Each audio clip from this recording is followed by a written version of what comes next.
জন্য বলছি যে ২০২৪ সালের ৫ আগস্টের পর ২ বছর আমরা সারা বাংলাদেশের বিভিন্ন জায়গায় দেখেছেন যে মামলা, হামলা, মব এই বিভিন্ন অপকর্মের জন্য আওয়ামী লীগের যারা হয়তো পদবীধারী নেতা না হয়েও আওয়ামী লীগের নৌকার ভোটার হয়েও মানুষের ঘরবাড়িতে থাকতে পারে না, ঠিক তেমনি আমরাও বাইরে বাইরে ছিলাম।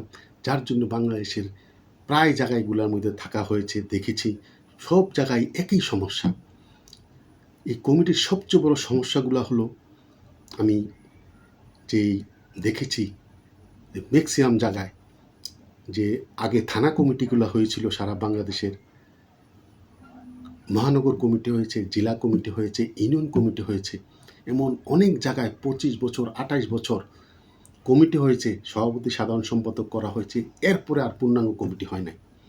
যার জন্য সারা বাংলাদেশে ম্যাক্সিমাম সময় দল ক্ষমতায় থাকায় সবাই হালুয়া রুটির ভাগাভাগি নেওয়ার জন্য কে কোন চাঁদাবাজি করবে, কে কী করবে, এতেই ব্যস্ত ছিল। তার জন্য কমিটিগুলো আর করা হয় নাই, দলের ভিত নড়বড় হয়ে গিয়েছিল। সে ব্যাপারে আমি বলতে চাই, এখন যেই সবচেয়ে বড় সমস্যা হলো বাংলাদেশ আওয়ামী লীগের ম্যাক্সিমাম জায়গায় যারা থানাতে, ওয়ার্ডে, ইউনিয়নের সভাপতি সাধারণ সম্পাদক ছিলেন, এমন অনেকে 28 বছর, 30 বছর, 40 বছর একই পদে আছে। সেই মানুষগুলা দলের তো কোনো কাজ করতেই পারে নাই, কোনো একটা মিটিংয়ে তারা বসলে, চেয়ারে বসলে ঘুমিয়ে ওখানে পড়ে যায়। আর কি বলতে কি বলে, কথার কোনো কর্মীদের সাথে খারাপ রাব ব্যবহার করে কর্মীদেরকে মারতে যায়, এমন উন্মাদের মতো ম্যাক্সিমাম জায়গায় এমন দেখেছি। তাই আমার কথা হলো, যৌবন যার যুদ্ধে যাওয়ার সময় তার। তাই আপাতত এখন যেই কমিটিগুলো হবে সারা বাংলাদেশে, আমার একটা, যদি আমার কথাগুলো বঙ্গবন্ধু কোনো শেখ হাসিনার দৃষ্টিগোচর হয়, আমি বলতে চাই যে যুবক যাদের শৈলী স্পিড আছে, যাদের ডাকে কর্মীরা আসবে, সেই ধরনের নেতাদেরকে দায়িত্ব দিয়ে দলের সামনের দিকে আমরা এগিয়ে যেতে হবে। আমি নিজেকে দিয়ে উদাহরণ দিতে চাই। 1978 সাল থেকে এই পর্যন্ত আওয়ামী লীগের রাজনীতি করে আসছি, কিন্তু ছাত্রলীগ করা অবস্থা থেকেই যে ক্যাডার ভিত্তিক রাজনীতি, আমরা খালি নেতাদের যেই ফরমাইশ দিয়েছে, মিছিল করো, মিটিং করো, ওখানে যাও, ওখানে যাও, মারামারি করো, আমরা খালি তাই করেছি। কিন্তু কোনো দিন পদের জন্য ছিলাম না, আর পদের উপযুক্তও ছিলাম না। কেন? এখানে একটি ব্যাপার আছে। আমি আওয়ামী লীগের বঙ্গবন্ধু কোনো শেখ হাসিনা ছাড়া এরপরে যত নেতা আছে সবার সান্নিধ্যে যাওয়ার আমার সুযোগ হয়েছে। আমার ফেসবুকে ছবিগুলো দেখলেও আপনারা অনেকে বুঝতে পারবেন। যেহেতু আমরা ছাত্রলীগ করেছি, তখন ওবায়দুল কাদের ছাত্রলীগের কেন্দ্রীয় ছাত্রলীগের সভাপতি ছিল, বাহালুল মজুর চুন্নু সাধারণ সম্পাদক ছিল, তাদের কাছেও যাওয়ার সুযোগ হয়েছিল, কথাবার্তা বলার সুযোগ হয়েছিল। তখন তো দল বিরোধী দলে তখন আওয়ামী লীগ জয় বাংলা বলার লোক ছিল না। তো তাই আমি বলছি যে আমরা যে রাজনীতি এখনও রাজনীতি করছি, আমরা দলের যে কোনো মিছিল, মিটিং যা করতে হয় আমরা করতে পারি, কিন্তু আমাদের সাথে কিন্তু আমরা 20টা 50টা লোক আমরা নিতে পারি না, কারণ আমাদের এই 500 সেই পারিপার্শ্বিক আমাদের ব্যবস্থা নাই। কিন্তু আমরা ওই রাজনীতির জন্য খালি রাজপথে আন্দোলন সংগ্রাম করেছি, দলের যে কোনো কমান্ড আমরা মানতে বাধ্য ছিলাম, করেছি। কিন্তু আমরা মানুষের সাথে সে সামাজিকভাবে যোগাযোগ, এই সামাজিক যোগাযোগটা যাদের আছে, আমি আবার বলছি, এই সামাজিক যোগাযোগ যাদের আছে ওই লোকগুলাকেই দলের নেতৃত্বে আনা দরকার। থানাতে হোক, ওয়ার্ডে হোক, ইউনিয়নে হোক, উপজেলায় হোক, ইউনিটে হোক, সব জায়গায় যাদের এলাকায় যাদের গ্রহণযোগ্যতা আছে, যাদের ডাকে 20-50 জন লোক আসবে, যাদের ডাকে নতুন নতুন প্রজন্মের লোকেরা আওয়ামী লীগ করতে আসবে, যাদের ডাকে ক্লিন ইমেজ, ওই লোকগুলাকে আনার দরকার। আর যারা 25 বছর, 30 বছর, 28 বছর, 40 বছর দলের সভাপতি সাধারণ সম্পাদক থেকে খালি চাঁদাবাজি, অপকর্ম করেছে, এই লোকগুলাকে প্রত্যেকটি নির্বাচনী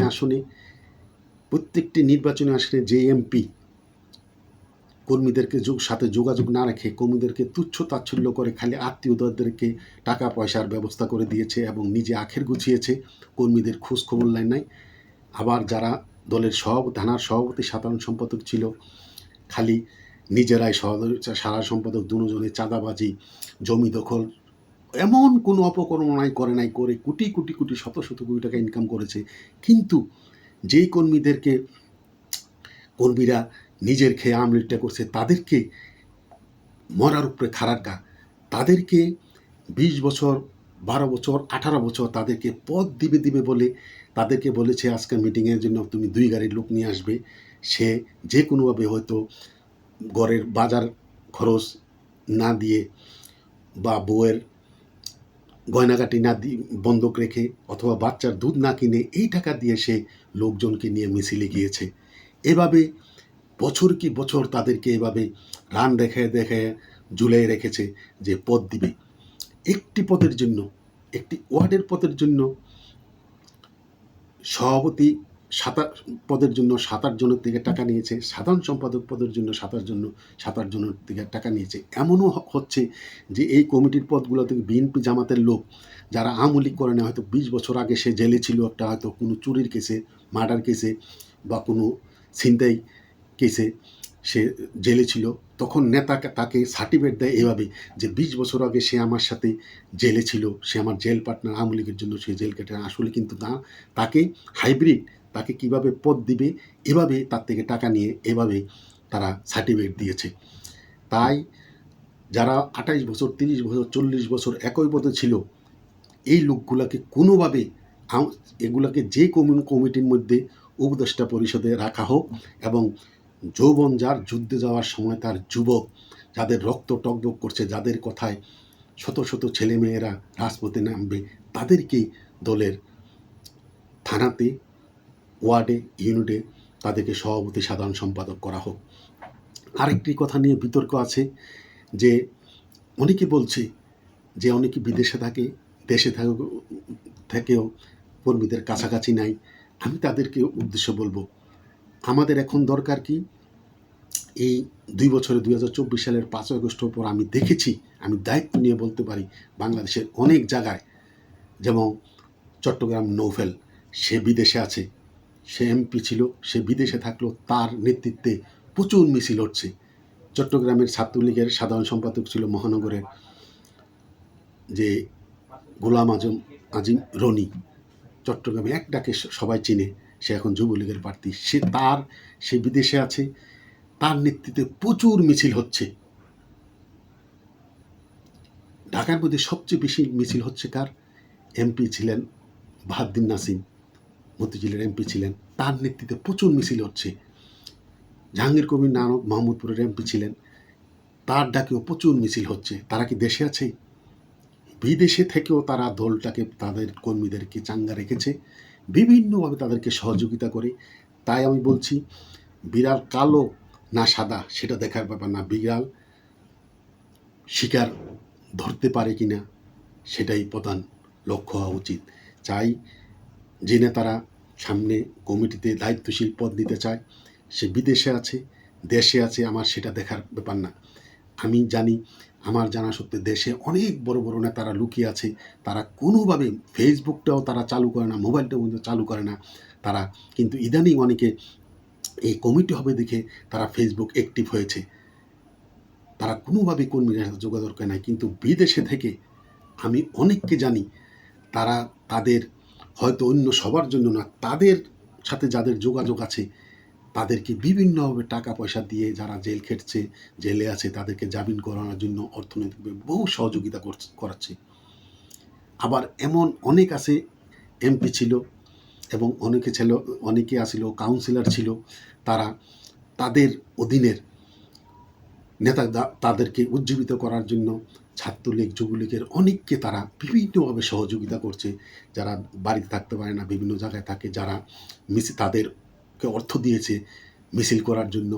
এরকম অনেক কাউন্সিলর আছে, তারা তাদেরকে অর্থ দিচ্ছে। আবার অনেকে যারা জেলে আছে তাদেরকে জামিন করানোর জন্য, উকিল ধরার জন্য তারা টাকা অর্থবর্থ দিয়েছে।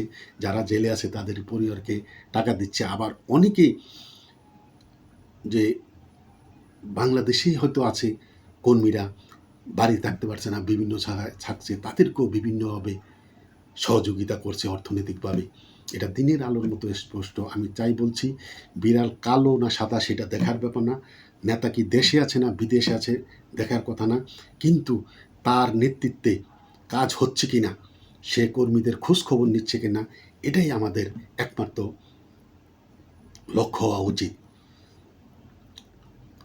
আমি আওয়ামী লীগের কর্মীদের উদ্দেশ্যে বলবো, আপনারা হয়তো যারা ভুক্তভোগী তারা বুঝতে পারবেন, অনেকেই আপনি বা আপনার বন্ধুবান্ধব অনেককে দেখেছেন যে 12 বছর, 14 বছর, 15 বছর আপনাকে হয়তো একটা ওয়ার্ডের সভাপতি বা সাধারণ সম্পাদক, ঠিক একই পদ 4-5 জনকে দেওয়ার জন্য নেতায় টাকা নিয়েছে।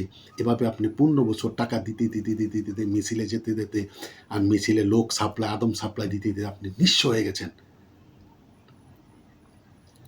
কিন্তু আজকে এই দলের দুঃসময়ে আপনি দেখেন, আপনি তো এই দল ক্ষমতা থাকা অবস্থায় আপনি 10 টাকার সুযোগ সুবিধা নেন নাই, বরং তো অর্থনৈতিকভাবে আপনি অনেক আপনার ক্ষতি হয়েছে সংসারের।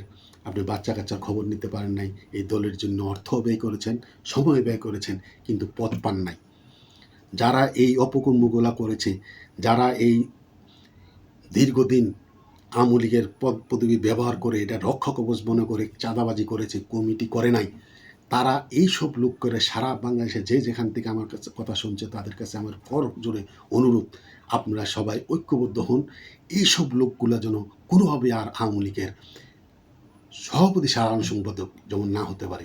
তারা যে কোনো কমিটির উপদেষ্টা পরিষদে থাকুক, সম্মানী জায়গায় থাকুক, এই অকর্মগণ্য লোকগুলোকে আর যেন দলের দায়িত্বশীল পদে আমরা দেখতে না পাই। আওয়ামী লীগকে বঙ্গবন্ধু কন্যা শেখ হাসিনা আসবে, এটা দিনের আলোর মতো স্পষ্ট। আমি আপনাদেরকে বলে যেতে চাই, ডক্টর ইউনূস সারা বাংলাদেশের মানুষ মুখিয়েছিল বঙ্গবন্ধু কন্যা শেখ হাসিনা যাওয়ার পর ডক্টর ইউনূস আসুক ক্ষমতায়, এই সোনার নহরে বাসবে বাংলাদেশ। সে নেতৃত্ব নিলে 2 বছরে সে দেশটাকে 1.5 বছরে শেষ করে দিয়েছে। এখন তার নাম কেউ শুনতে পারে না, তাকে ঝাড়ু দিয়ে জুতা দিয়ে মারার জন্য মানুষ প্রস্তুত হয়ে আছে। ঠিক তেমনি বিএনপি ক্ষমতায় আসলে কি করবে, মানে দেশটাকে আবার উন্নয়ন। কিন্তু এখন অনেকে বলছে শেখ হাসিনা, বঙ্গবন্ধু কন্যা শেখ হাসিনা যে উন্নয়ন করেছে, এই উন্নয়ন কাজগুলোর খালি ঘষা মাজা করতে করতে তাদের এগুলো রিপেয়ারিং কাজ করলেও 5 বছরে এই সরকার করতে পারবে না। আর উন্নয়ন অন্য কাজ কি করবে? তাই এই 5 মাসে দিনের আলোর মতো 5 বছর একটি সরকার থাকে, 5 বড় 60 মাস। এই 5 মাসে বাংলাদেশের মধ্যে যে অবস্থা সৃষ্টি হয়েছে, দ্রব্যমূল্য, মব জাস্টিস, আর সবচেয়ে বড় দেখেছেন বাংলাদেশের ইতিহাসে এমন ঘটনা এই 2 বছরে, এই যে মসজিদে মাদ্রাসার মধ্যে বলাৎকার হচ্ছে, অতীতে কিন্তু এমন ছিল না, আমরা কোনো সময় শুনি নাই। হয়েছে কিন্তু এত হয় নাই। দেশটা যেমন একটা গজব নাজিল হয়েছে, মব জাস্টিস হচ্ছে, যে যাকে পারে মারছে। এই যে অপকর্মগুলো দেখেছেন কিছুদিন আগে, যে পাথর দিয়ে, বাংলাদেশের ইতিহাসে যে পাথর দিয়ে এভাবে পাথর নিক্ষেপ করে করে একটা মানুষকে, সোহাগ নামে একটা ছেলেকে মেরেছে, কবর থেকে লাশ তুলে তাকে জ্বালিয়ে দিয়েছে, এমন এমন ঘটনা। অন্ডকোষ চাপ দিয়ে টাকা আদায় করেছে। আবার দেখেছেন নরসিংদীতে কানের মধ্যে কামড় দিয়ে চাঁদাই আদায় করতে গিয়েছে। এমন এমন ঘটনা ঘটছে। তাই 60 মাসের মধ্যে 5 মাস একটি সরকারের মেয়াদ, 60 মাস, 5 মাসে যাইতে এই অবস্থা হয়েছে। আর যেই বন্যা হয়েছে, সারা দেশে আবার বন্যা হওয়ার নিউজ হচ্ছে। সারা বাংলাদেশের দ্রব্যমূল্য এবং গ্যাস, বিদ্যুৎ, এই যে যে সংকটগুলো, এই সংকটগুলো একত্রিত হয়ে এমন একটা অবস্থা সৃষ্টি হয়ে 5 বছরতে এই সরকার কোনোভাবেই টিকতে পারবে না। আমরা চাই 5 বছর থাকুক। আমরা চাই কেন, আগামী 5 বছর পরে তত্ত্বাবধায়ক সরকারের অধীনে নির্বাচন হবে, বিএনপি 5 বছর কোনোভাবে চালাতে পারবে না। কিন্তু তখন তত্ত্বাবধায়ক সরকারের অধীনে নির্বাচন হলে সারা বাংলাদেশের মানুষ আবার জোয়ারের মতো এই আওয়ামী লীগকে, নৌকাকে ভোট দিয়ে বঙ্গবন্ধু কন্যা শেখ হাসিনাকে ক্ষমতায় আনবে, এর বিকল্প কিছু নাই। কিন্তু আমি আমার কথাগুলো যারা শুনছেন সবার কাছে আওয়ামী লীগের নেতা কোনো ভাই বোনদেরকে অনুরোধ করব, আপনার কাছে জোর হাত করে আমি অনুরোধ করছি যে নেতৃত্ব, নেতা হওয়ার জন্য এই তদবিরের দরকার নাই, কারো পদলহন করার দরকার নাই। যারা দায়িত্বশীল পদ নিতে চায়, যাদের যৌবন যার যুদ্ধে যাওয়ার সময় তার যুবক, টকবকে যুবক, আওয়ামী লীগের এসব স্পিরিট যাদের আছে তাদেরকে, যাদের ডাকে 20, 50, 100, 200, 500 ছেলেমেয়েরা রাজপথে নামবে, তাদেরকে নেতৃত্বে আনা হোক, সৎ লোক এবং যাদেরকে এলাকার মধ্যে গ্রহণযোগ্যতা আছে ওই লোকগুলাকে। আর আরেকটি কথা, এখন থানা কমিটি, ওয়ার্ড কমিটি, বিভিন্ন কমিটিগুলো হচ্ছে, যারা কমিটিগুলো দেবেন তাদের কাছে আমার অনুরোধ থাকবে, যাদেরকে কমিটিতে নাম দিবেন তাদেরকে জিজ্ঞাসা না করে, তাদের মতামত না নিয়ে কারো নাম দিবেন না। যারা নিতে চায় এর মধ্যে অনেকের সমস্যা আছে, অনেকের এমন সমস্যা আছে, অসুস্থ, হার্টের বাইপাস সার্জারি হয়েছে, অসুস্থ, ঘরের থেকে লড়তে পারে না। আবার অনেকের এমন আছে সে ইনকাম, প্রতিদিনের ইনকাম না করলে তার সংসার চলে না, বাচ্চা কাচ্চা আছে। এই যে বিভিন্ন সমস্যা আছে, তারা হয়তো দলের জন্য অন্দরমহলে কাজ করবে, কিন্তু তাদের কমিটিতে আসতে চায় না। এই লোকগুলার কমিটিতে এনে বিতর্কিত করার দরকার নাই। এবং যারা কমিটিতে দায়িত্ব নিতে চায়, সে সংখ্যায় একটি থানা কমিটিতে 20 জন হলে 20 জন, তাদেরকে দায়িত্ব দিয়ে এই কমিটিগুলো অতি তাড়াতাড়ি করা হোক। কারণ কমিটি না করলে বঙ্গবন্ধু কন্যা শেখ হাসিনা আসবে না। এই কথা বলে আমার কথা এখানে শেষ করছি। বাই লীগ নিপাত যাক, আওয়ামী লীগ মুক্তি পাক। জয় বাংলা, জয় বঙ্গবন্ধু, জয় হোক বাংলা মেহনতি মানুষের।